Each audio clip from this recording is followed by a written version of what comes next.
thatmovieguyUK. Every film festival has its big ticket film, and the world premiere of Todd Phillips' Joker is happening today on the Lido. If you asked me maybe 9 months ago, was this film actually going to be in festival circuits and with award buzz happening, I would have been like, maybe, you never know. How is the director of The Hangover making a very interesting origin movie about probably the most famous comic book villain of them all?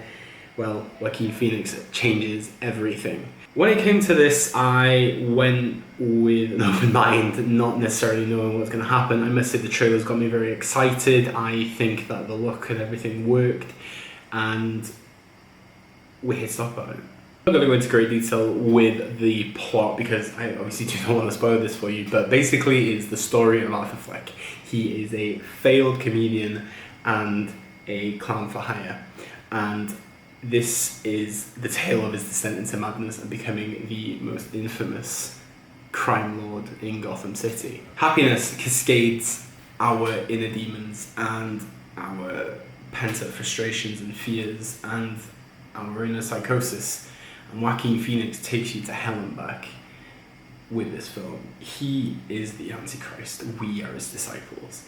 And he brings everything to the table that you would want from this type of performance and what we would expect after seeing the trailers of this film. It is a phenomenal performance and you cannot fault anything he does. His body language is insane. He's lost so much weight in the film. There's like he contorts like this, sometimes he hunches over, and it just feels like all of his anger, all of his stresses, all of his most inner thoughts are just never portrayed, and he's just hunching and it just gets worse and worse for him, and then eventually it descends into madness. He hides everything from the people that he sees. He may seem strange to everybody, but there is a darker side to him, and when he's by himself, he's at his most dangerous, where he's planning, where he's thinking and providing a lot more thought into what he's going to do, because obviously his career is he wants to be a stand-up comedian and he truly fails in it. And where do we go next? You just cannot really think of a better actor currently that can do this performance. When it comes to the actual film itself, I think Todd Phillips really just takes his time with the film. It has the 80s aesthetic that you kind of would have expected, but I kind of expected it to look a lot grainier, maybe look more like it was shot on film, because it does have a lot of tendencies to look like an old-fashioned type of film that you'd see back in the day. But it doesn't always work like that. But the opening shot is when Joaquin Phoenix put his makeup on for selling a store that's going out, and just in this time, in the first 3 minutes of the film, you are just you know what's going through his mind already. There's a beautiful shot of him just going like this, and there's a tear coming out of his eye, and you see it in the trailer, so I'm not really spoiling anything there. And from the get-go, you're just sucked into this tale. Even the people around him, Zazie Beetz plays one of his neighbors, his mother also, Robert De Niro. You just don't know how he always feels about people, and we live in this kind of like dreamland with him at times. Going back to the look of the film, Todd Phillips, when he shoots Joaquin Phoenix by himself, there's just so much more intimacy. There's enough time to breathe. There's enough time to witness the more of the thought process. But at the same time, a simple scene that you think is going to go the way it's going will change into utter chaos. And that is the nice surprise about this film, because it can become very bloody, it can be very gory.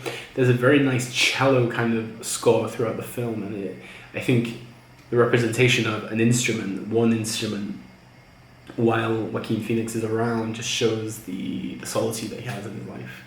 And I really dug that quite a bit. An interesting theme I've seen this year in cinema is class divide, and it is the main catalyst in this story, just as is in Parasite I think a lot of people connect with it. There's a very, very convincing monologue from Joaquin Phoenix at the end of the film, and it left me in goosebumps because it's so inspiring, and you know, it's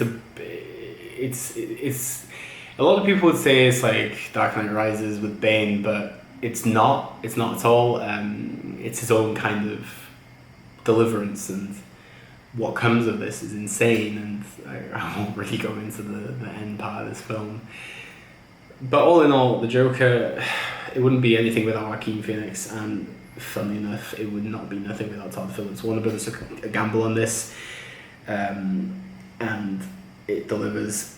All I would say is that I pray to the gods that this film does not begin like a rogue gallery of DC villain movies or anything like that. I just want this to be the only element of it, and I'm sure Joaquin Phoenix never signed a multi-contract film deal, and there's no way.